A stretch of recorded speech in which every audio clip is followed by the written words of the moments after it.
જય માતાજી. રાધે રાધે ફ્રેન્ડ્સ. આજે મારા ઘરની રસોઈમાં બનાવવામાં આવે છે મિસળ પાવ. સૌ પ્રથમ એક કડાઈમાં 8 થી 10 લસણની કળીઓ, થોડો આખો ગરમ મસાલો, અડધો ઇંચ આદુનો ટુકડો લઈ અડધી ચમચી તેલ નાખી સરખી રીતે સાતળી લો.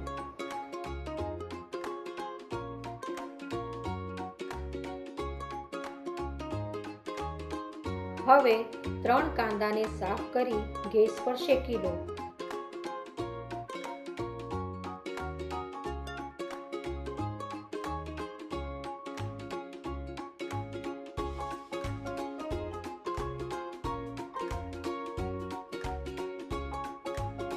પછી કાંદાની જેમ અડધું સૂકું કોપરું લઈ તેને પણ શેકી લો. 300 ગ્રામ મગ મઠ લઈ સ્વચ્છ ધોઈને 5 થી 6 કલાક અથવા તો રાતભર પાણીમાં પલાળીને રાખો.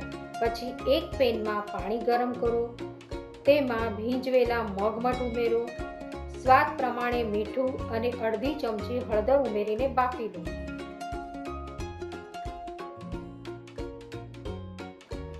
પછી શેકેલો મસાલો, કાંદા, કોપરું, 3 ટમાટર અને 4 થી 5 લીલા મરચાંને સરખું રીતે મિક્સરમાં પીસી લો.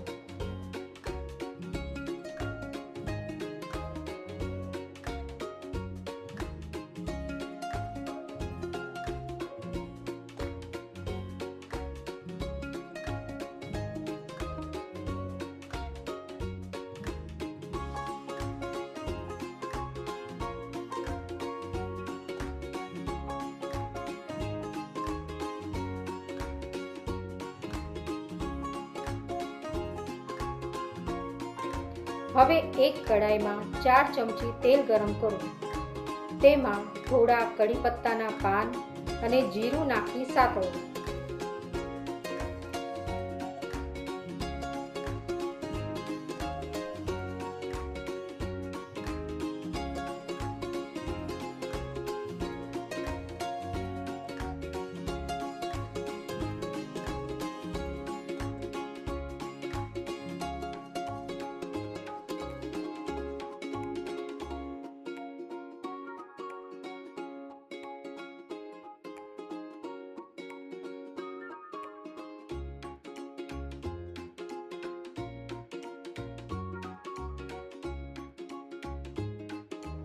પછી તેમાં કાંદાની ટમાટરની પેસ્ટ નાખી સરખું હલાવી લો.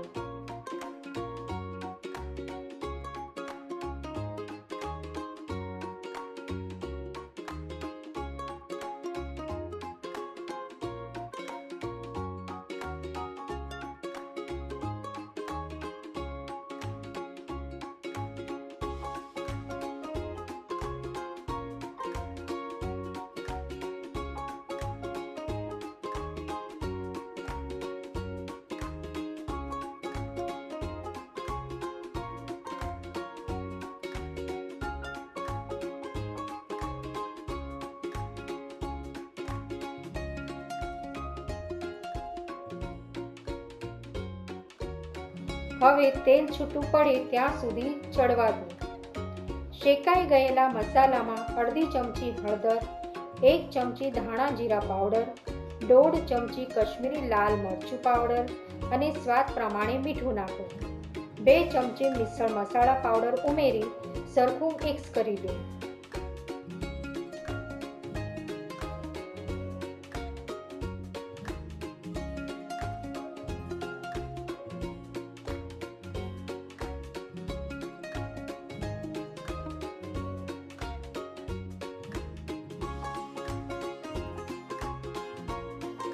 હવે બાફેલા મગ મઠ નાખી બરાબર મિક્સ કરો અને જરૂર મુજબ પાણી નાખી ઉકળવા દો.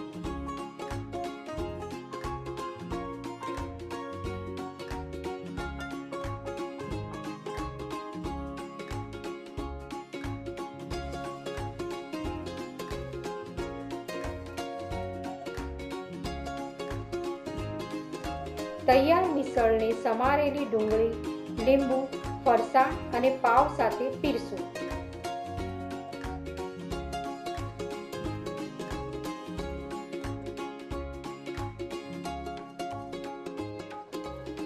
આ વિડીયોને લાઈક કરો, શેર કરો અને મારા ચેનલને સબસ્ક્રાઈબ કરો. મારો વિડીયો જોવા માટે ધન્યવાદ.